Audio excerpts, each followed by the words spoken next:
Good evening, ladies and gentlemen. Welcome to Don Odell's Legends. My name is Art Tipaldi. I'm the editor of Blues Music Magazine, one of the largest blues magazines in the country.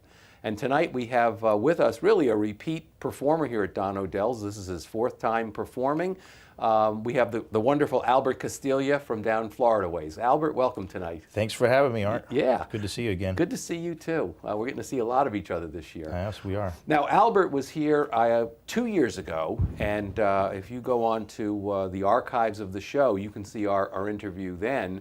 And we discussed Albert's career with Junior Wells and some of the memories that Albert's had with Junior Wells, some of the lessons Junior taught him, years with Sandra Hall. Yeah. But a lot's happened to Albert since our last visit, really in the last year. Lots of things. And the biggest thing is you were signed by one of the major labels in the blues world, Ruff Records. Yes. You want to tell the listeners how that all happens? How does a Florida guy with, 6 albums on your own then get picked up by a major label like this? In my case, it helped having some really good friends looking out for you.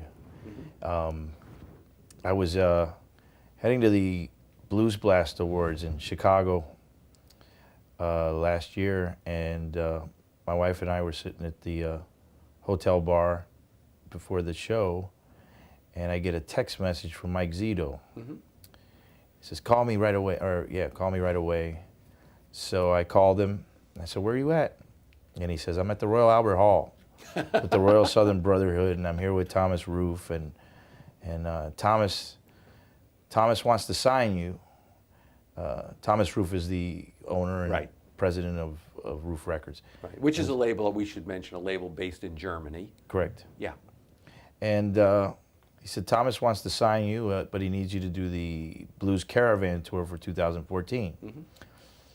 I said, okay, well, yeah, I'll talk to him. So he put me on the phone with him, and he had, for years he had been reluctant to sign me because he had me mixed up with a different guitar player. Okay, yeah.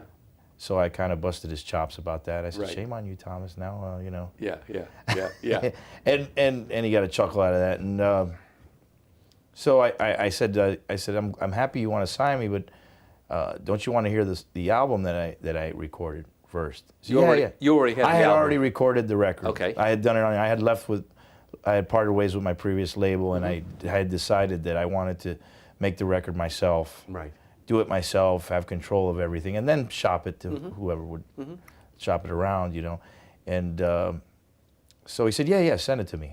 So I sent it to him, and a couple of days later he said, I love it. I think this will be great, but can you be on the road with the Blues Caravan in January, late January? I said, yeah, no problem. And this was in November when these conversations were occurring. So everything changed in a matter of 2 months. Right. Did you know what this Blues Caravan, being on the road with them, entailed? Sure. Yeah. I mean, they've been doing it for 10 years at this point. Right. And, I was game. I was excited. I hadn't been to Europe since I was a sideman. Right. So this was going to be a great opportunity. And it was. It opened up a lot of doors. So I said, yeah, sign me up. Yeah. So I went, I signed with them, and it's been a great experience. It's been, yeah. Yeah. How does a label like Ruff help with exposure for someone like yourself? Well, they have a reach. Labels like that, and Alligator and Blind Pig have a reach internationally that other labels don't have. And Right. That was a big thing with me. The tour was a big incentive to sign with them. Okay. You know, the chance to go to Europe and Right. and get my music out there. You know, that was just it was something I couldn't turn down. Yeah. Can you explain to our viewers what this caravan is like, what that experience is like? Well, it's like a music review with 3 guitar players fronting a house band. Okay. And we each do a set of material, 20 to 30 minutes apiece, and then we all get together and jam. And so you get a chance to play your own songs then for those 20 or 30 minutes. Yes, correct. Oh, neat. Okay. So, you know, I was usually I've discovered when the caravan shows that I've seen on TV or on the videos, or you know, they're really young people that are on it, and I was kind of like the old man in the group. You had Lawrence Jones, who's a 22-year-old English player, and Christina Schallberg, you know, a lovely, very attractive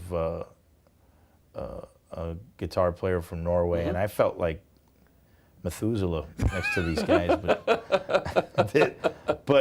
So that was an adjustment, you know. But it was great. I love those guys, and I had a great time with them. Yeah. And I learned a lot from the experience, and I hope they learned a little something from me, maybe. Yeah, yeah. So how long was this tour for the first part? Off and on for 3 months. The first leg was in late January, and it ended mid-February. I think it was like 3 weeks long, and then I went home for a couple weeks, and then we did it again for another 3 weeks, and then which was good. So it was like 2.5 months. Wow.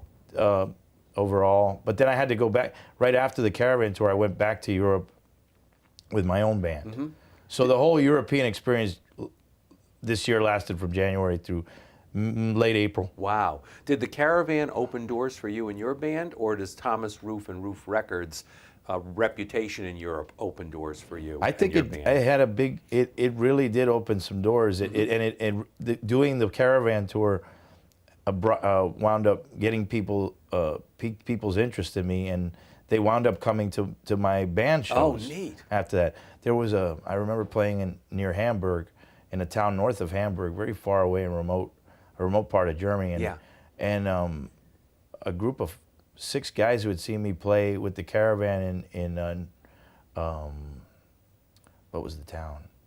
Oh, I can't remember the town, but they drove 250 kilometers to the show because they had seen me in the Caravan. And they wanted to see more. And they wanted to see more. Wow. And that happened a lot. Yeah, on these trips, and it wasn't just Germany; it was in Austria and you know, other parts of Europe. Right, right. So it really was a big, it was a big.